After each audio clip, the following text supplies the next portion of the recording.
doctors by walking into university hospitals. Now that's the fast forward. Now talking about growing up with Tourette syndrome and as a child with Tourette syndrome, Mhm. what did that mean to you? Did you understand what was going on completely? I didn't understand until I was diagnosed at age 10. But looking back now, they can trace the symptoms back to when I was 3. So I Mm. had no idea what was going on with me. All that I knew, Regina, is that I was different. And being a child back in the 80s and growing up where the most you could find on a single piece of paper the most you could find about Tourette's was a half sheet of paper of information, and Mm. that was it. I grew up thinking and knowing that I was just I different. didn't understand until I was diagnosed at age 10. But looking back now, they can trace the symptoms back to when I was 3. So I had no idea what was going on with me. All that I knew, Regina, is that I was different. And Okay, I think there was a little bit of drag in the Yeah, Zoom. that's okay. No, definitely that is amazing. That is amazing. And so I remember we were talking and you were telling me a story, and it's so you always had your mom to be so encouraging there and supportive, with you. And as a child, you talked about how there was this one doctor who kind of decided to set the path for your life and Yeah, take it on himself to tell you how your life was going to right, go. right. Yeah, it was the first neurologist that I ever went to see when I was 10 years old. And I Mm. remember it well. I was living in Glenshaw, Pennsylvania. And yes, this doctor came in, didn't didn't hello, how are you? There was no greeting. And I'm a very young 10-year-old impressionable boy. I'm standing there with my mother and my father, and he says to me and my mom and dad, your son has Tourette syndrome. Mm. So I think you better get used to a pretty tough life. He probably will at most get a GED. He will not go to college. So you might want to look into the trade schools. Mm. And we're going to prescribe him some medication. Here's some information about Tourette's, and we'll see you next time. Wow. So, what he did that day, Regina, is he established the parameters of my life and the area or the tiny platform that I was going to be able to operate within. And that is something that I always tell people is probably one of the most critical things that I can think of is never to let anyone beside yourself That's right. decide the parameters of your life, because you or I or anyone out there can decide, you know what, I'm comfortable from here to here. But if at any time they want to expand, they can. That's the beauty of life. That's the beauty of living in a free world, in a Mhm. body, and not and knowing that you don't have restraints. Mhm. But when I heard this news, it was a lead balloon. It came crashing down. My world was put in this tiny little box, and I Mhm. didn't know what to do. You know what? And talk about how and look here you are now. How amazing. Talk about growing up because you do have siblings, correct? I have one brother, yes. Okay, and how was that for him? I think it was very tough on him. He's 2 years older than I am, and Mhm. we are very close to this day. And I think that a lot of his time and a lot of his instincts and thoughts were to protect the younger brother as normal Mhm. siblings do. But Mhm. he had to kind of take it up a few notches, if you will. Yeah. He had to make sure at school that things were going okay for me.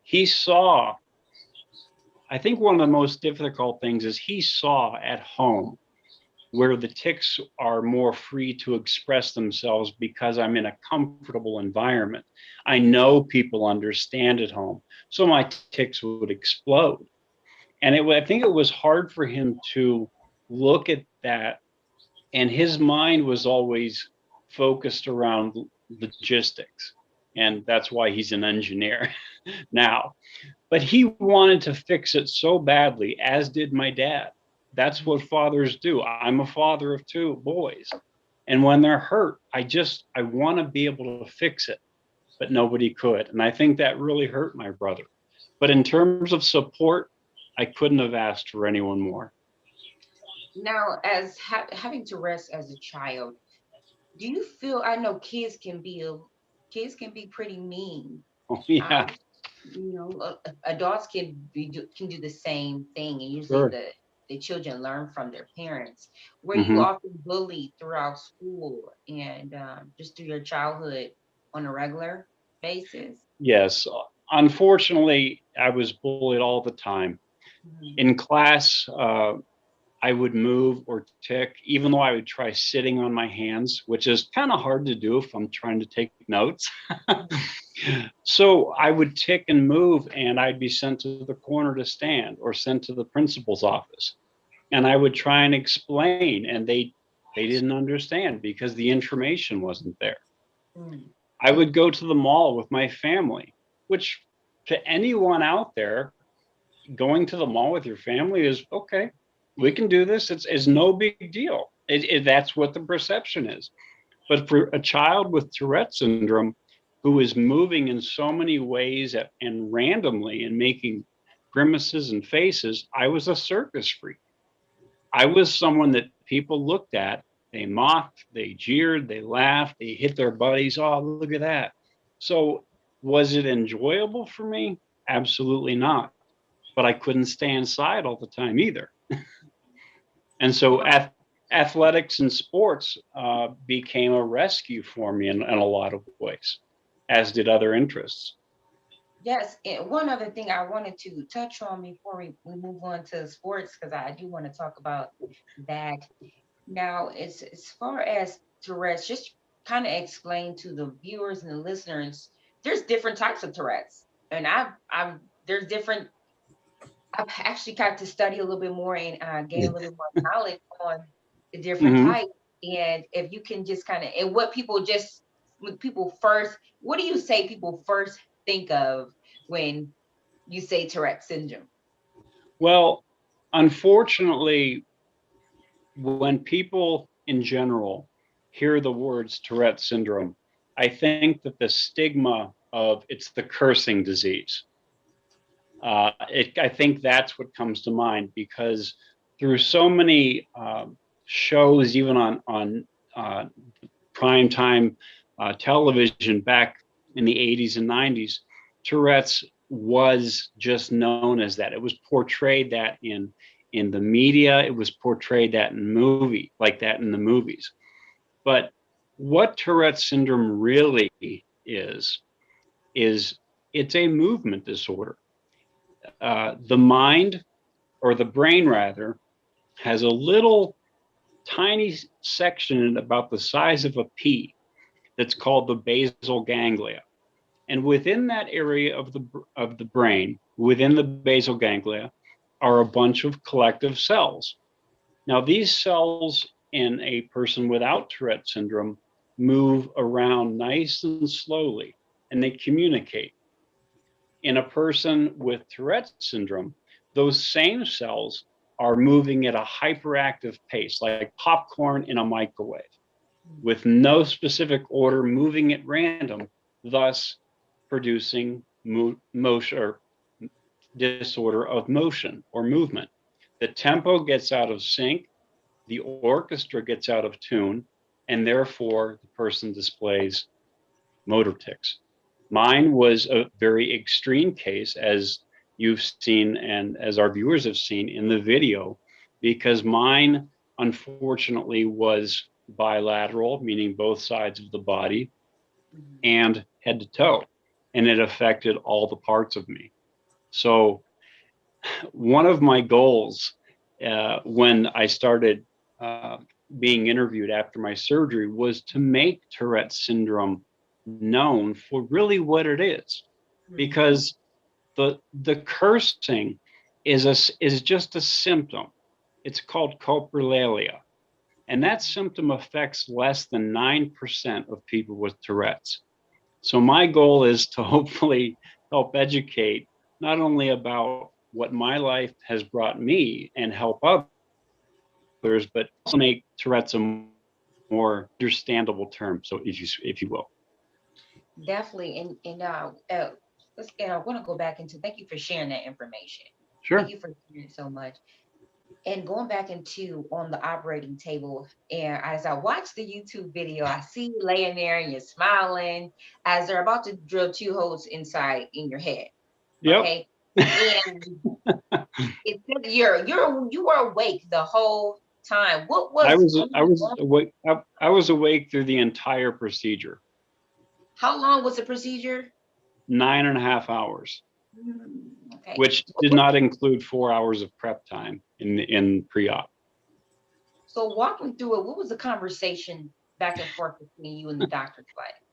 Well, the conversation has to be there, and the reason that I say that is, first of all, the brain amazingly does not have any pain fibers within itself. Meaning, when the doctors are in there with their instruments rooting around in my brain, as I so delicately put it, I don't feel anything. The brain doesn't have any pain fibers to pick up the source and say, hey, something's in here. So the reason that it's imperative, absolutely imperative, that I'm awake through the procedure is because as they thread the electrodes down into that small pea-like area, the basal ganglia, and they stimulate certain 1 millimeter by 1/2 millimeter areas, they have to know what effect, if any, positive or negative, that it has on me. So my doctor would say, okay, Jeff, I need you to stick out your arms for me. So I put out my arms. And I remember at certain points they were zapping, if you will, as I joke with my kids. They would stimulate parts of the brain, and my hand would go from shaking to just still and calm. And then I simply modify. Oh, simply, right? These are brain surgeons, but they do it all the time. But then they obviously they know what works, and they work out a system of mapping with guided imagery and very important scans, and they were luckily able to produce Jeff version 2.0. I know that's right. That's amazing. And we talked about the other day when you had a birthday. Yep. And I'm thinking, I'm like, oh, I gotta wish my friend Jeff happy birthday and all And the you did. wonderful day. And I thought to myself, which is funny, we joke about this is okay, well, how old is Jeff really? And Yeah. then we talked the other day and you're 17 years old. Yeah. when it comes to this world of sensation, perception, sight, Mhm. sound, being still, yeah, I'm 17, and I think I'm doing pretty well.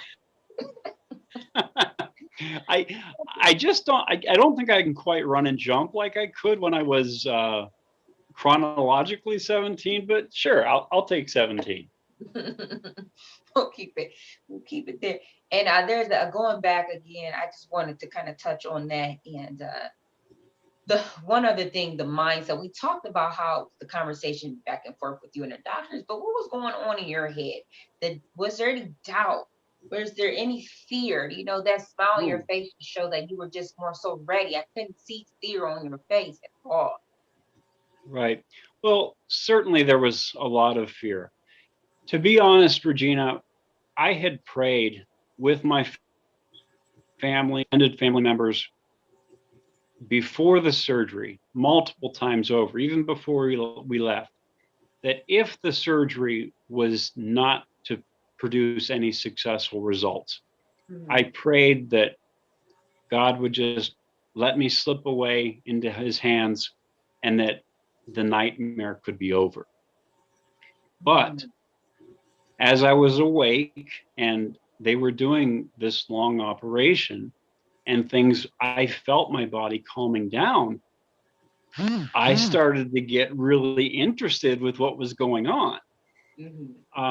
But sure, I mean, there was a lot of fear. We're talking about an area again that's the size of a pea, and a person is operating two instruments in my brain. I'll tell you, one of the coolest things that I've ever experienced in my life was a period of about 10 minutes when they were inside of my brain and inside of the thalamus and the basal ganglia, and they can see the activity, a single neuron producing sound and communicating with another neuron.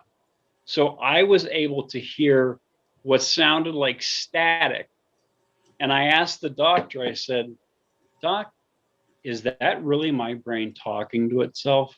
He said, it is exactly. Wow. And it was the most phenomenal thing I have ever experienced. And so I got to hear my brain chitter chatter for a little bit, but sure, there was a lot of nervousness. There was tension. I could tell that the doctors were nervous because, hey, like I said before, when we first started talking, this was my silver bullet. This was my one shot, the one chance. And as I woke up in recovery, I remember people coming in the room and they could only spend a few minutes with me, and they said it worked. It was beautiful. So it's truly I think a testament to the human spirit and what anyone is able to accomplish if they're able to view their obstacles or their challenges as opportunities. And there was a time, again, going back to the video where they turned the battery on. Right. Okay. And the thoughts of the again, we're not knowing how long they mentioned. I heard them say they didn't know how fast it was going to click. Right. Okay. And how they were so amazed that it actually worked that fast. Right. You're right, Gina. They didn't know if there would be a delayed response, no response, sort of a response. And the fact is that because I was the first one to ever have it for Tourette syndrome in the world, the implantation of the electrodes within the brain took place on February 9th, 2004. On February 19th, 2004 is when the battery packs were implanted in my pectoral muscle walls in my chest, and the wires were connected. And there had to be a period of time because the brain does swell. I found out during this period. So they had to let things settle down, let the equipment and the healing come together a little bit. And on March 4th, which happens to be my favorite number of all time, 34, March 4th, as my dad coined the phrase, they turned my batteries on, and within a period of 4 hours, I was sitting as still as you are sitting right now. And my dad, his face was on the floor. Doctors, my neurologist went and get Dr. Masunis. I know he's in surgery. Get him in here quick. He's got to see this. And it was truly a day that I marched forth into a new life. That is so beautiful. And I remember sharing your story over and over and over again. Because I've known you for quite some time now. Sure. And listening to your story, there's stories in life that just inspire you and kind of carry you, So when you're feeling some type of a doubt or fear, Right. or you start to think of a friend's story, Sure. and it inspires and it nudges you along the way. And I definitely appreciate you so much for sharing that story with me. Okay, and I know that was your goal, is to get the information out there and Sure, absolutely. talking about life out after, Tourette's, after the surgery. Right. And after we come from break, I just want you to share, how has it been with sharing information? I know you go to places and you speak on Tourette's syndrome, and just overcoming obstacles, and just again in detail sharing with everyone what it is, and how you actually have been able to get to where you are now. And we'll share that part after we come from break here. And I want you guys to let you guys know that you are plugged in to the Mind and Body Tune Up here on VoiceItRadio.com. And we are Stimulizing. We'll be right back.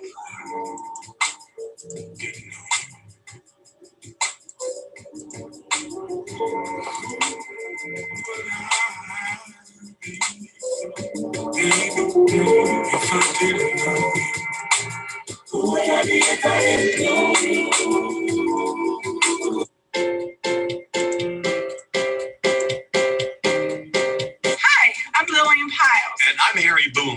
Join us every Thursday from 7 p.m. to 8 p.m. Eastern Standard Time. We will be covering all aspects of theater, film, and the performing arts right here from Northeast Ohio. We will also tell you about what national major productions are coming to town. Don't miss Backstage with Lillian Piles and Harry Boomer every Thursday from 7 to 8 p.m. right here on VoiceItRadio.com.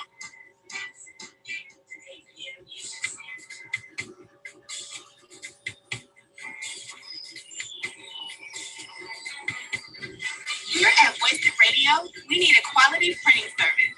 So for superior quality printing and great customer service, there's only one place to go, and that's Groovy Print. Groovy Print is the perfect printing company for the entrepreneur and small business owner. Groovy Print provides free UPS ground shipping anywhere in the USA. If you need small print orders under 500 units, yard size, banners, and more, Groovy Print has you covered. Visit the website at groovyprint.com today or call 216-240-3553.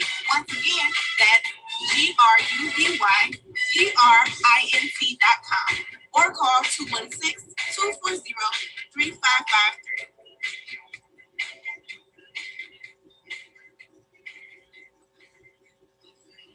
Hello, this is Larry H. Gardner, host of Headlines and Headaches on VoiceItRadio.com. Fentanyl is the leading cause of drug overdose deaths in Cuyahoga County. It is now found in powdered cocaine, crack cocaine, meth, and heroin. Any drug may contain fentanyl. If you use drugs, never use alone, and carry Narcan in case of overdose. Call the Adams Board 24-hour addiction line and mental health crisis hotline at area code 216-623-6888. That's 216-623-6888 if you are ready for help. Hey, this is your girl, Laura Cowan of Laura Cowan's Empowerment Hour. Check me out every Monday night from 6 to 7 p.m. live right here on VoiceItRadio.com.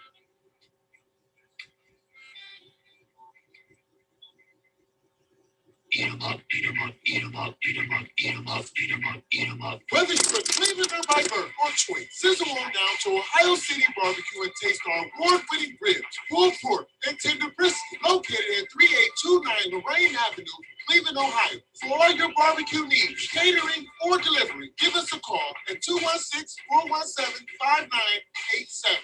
Tastes so good, make you want to slap your mama. Dangerous! 5, 4, 3, 2, 1. Hi, this is Dolores Gray of Brick House Wellness. I'm bringing you my new show, The Queen's Court. Please tune in every Tuesday, 6 p.m. Eastern Standard Time. We'll be discussing love, relationships, wellness, politics, and everything in between, right here on VoiceItRadio.com.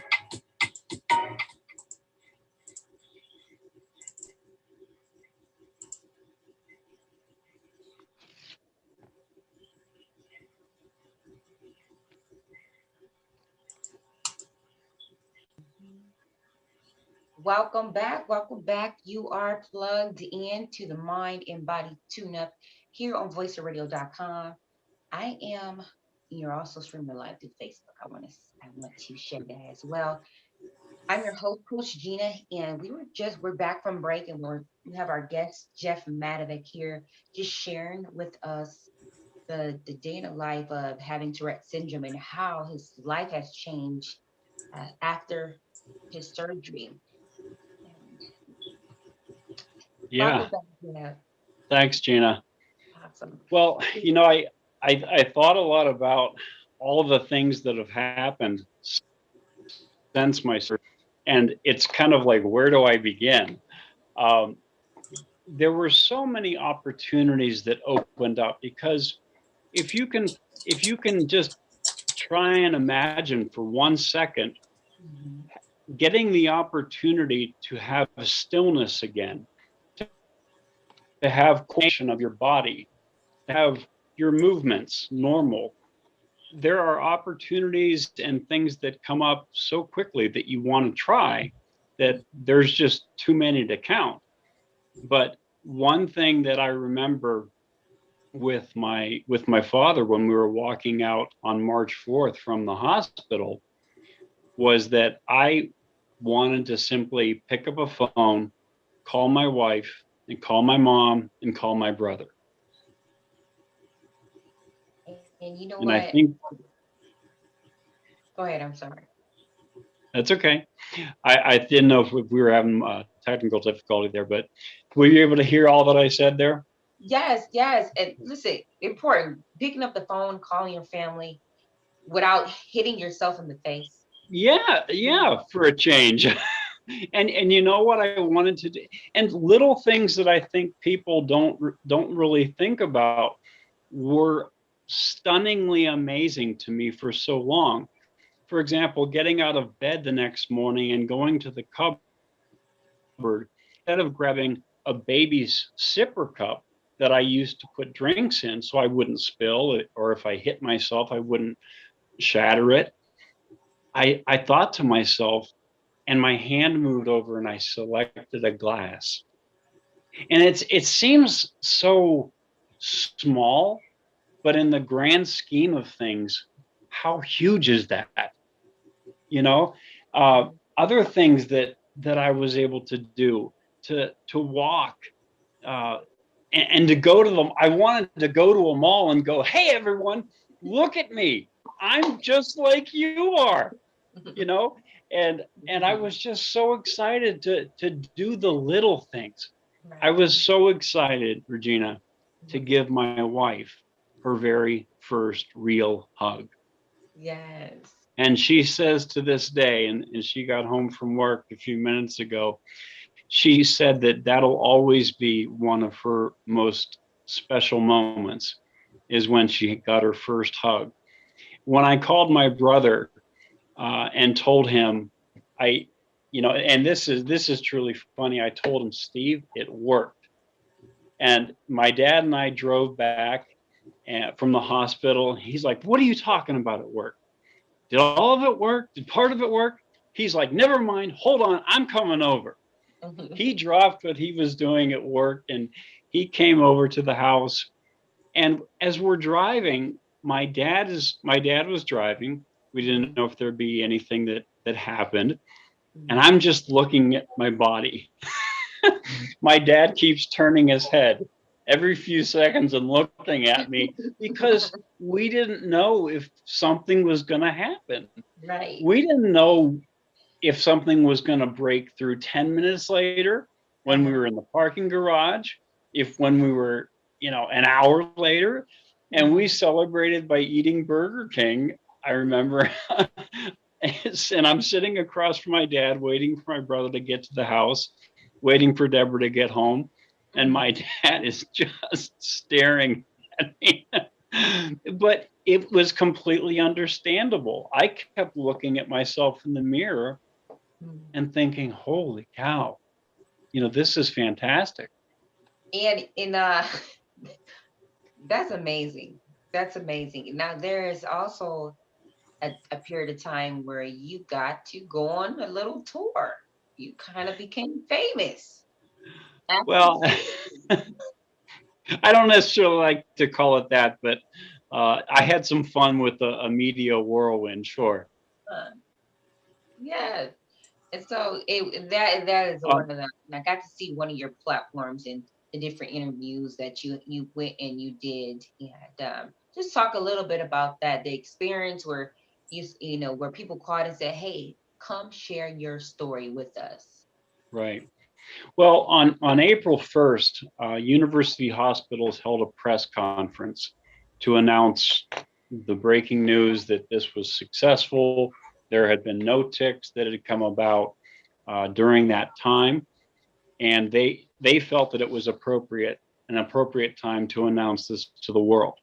Well, as we're sitting there, and Deborah's there, my wife, at the table with me, and I'm saying some things to the group of reporters in the room filled with media, and I forget if it was my phone or someone else's phone that rang, but the public relations director, Eileen Corey, at that time comes running in, and she's waiting and she's talking to someone. Well, it's Good Morning America on the phone, and they were wanting to know, as they're watching this live, they want to know if I can be in New York tomorrow morning. So this was just a whole whirlwind of things that I was like, sure, that sounds fun. Let's go to New York.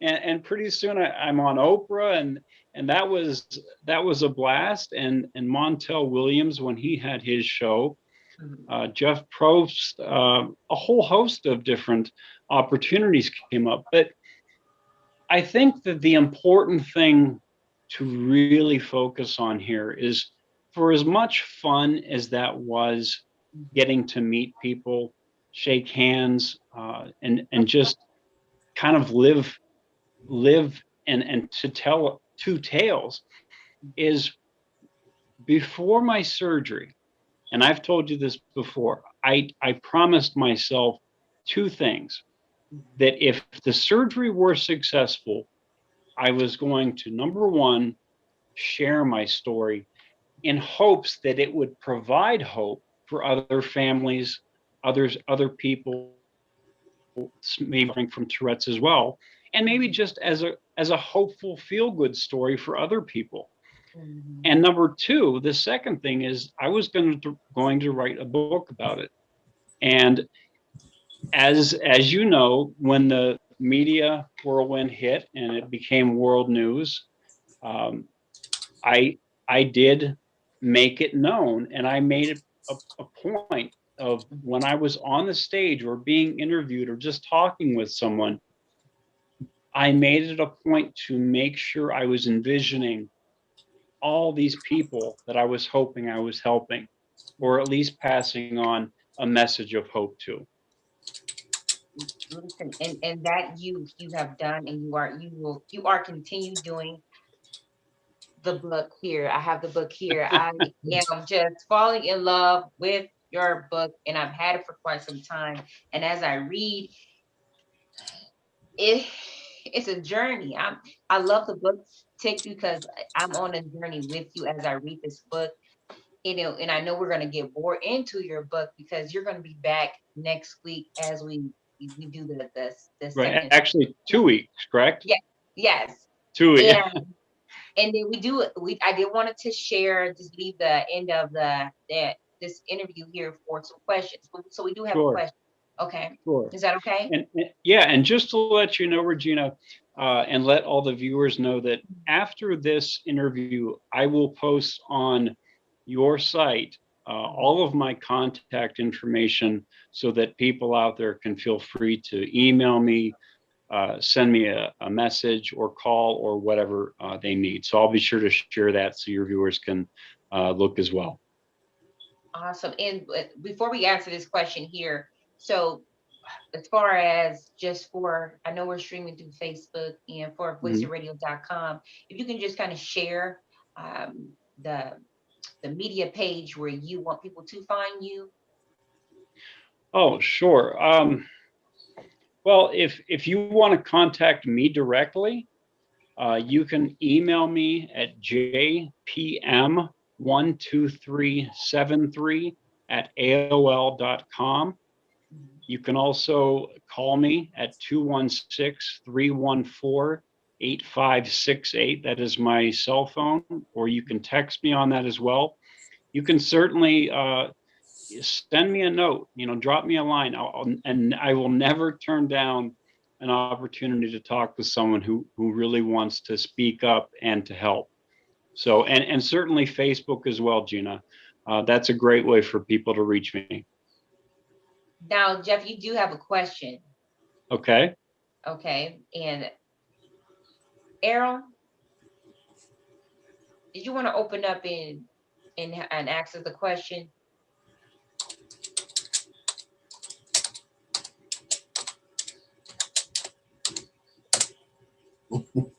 Actually, here's the question. The question is, does the pacemaker cause any long-term effects, any long-term negative effects? The pacemaker does not cause any long-term negative effects, nor short-term negative effects. The pacemakers that I had in 2004, my first set, were non-rechargeable, meaning that approximately every 4 years I have to get them swapped out, which for doctors these days, they reopen the incision and it's like you or I opening up a toy and reconnecting a new 9-volt battery, and they sew back up. But since 2004, there have been a lot of new things that have come about. Medtronic is the company that these devices and electrodes are made in Minneapolis, Minnesota, where the headquarters is. Now, they have also come out with a rechargeable battery.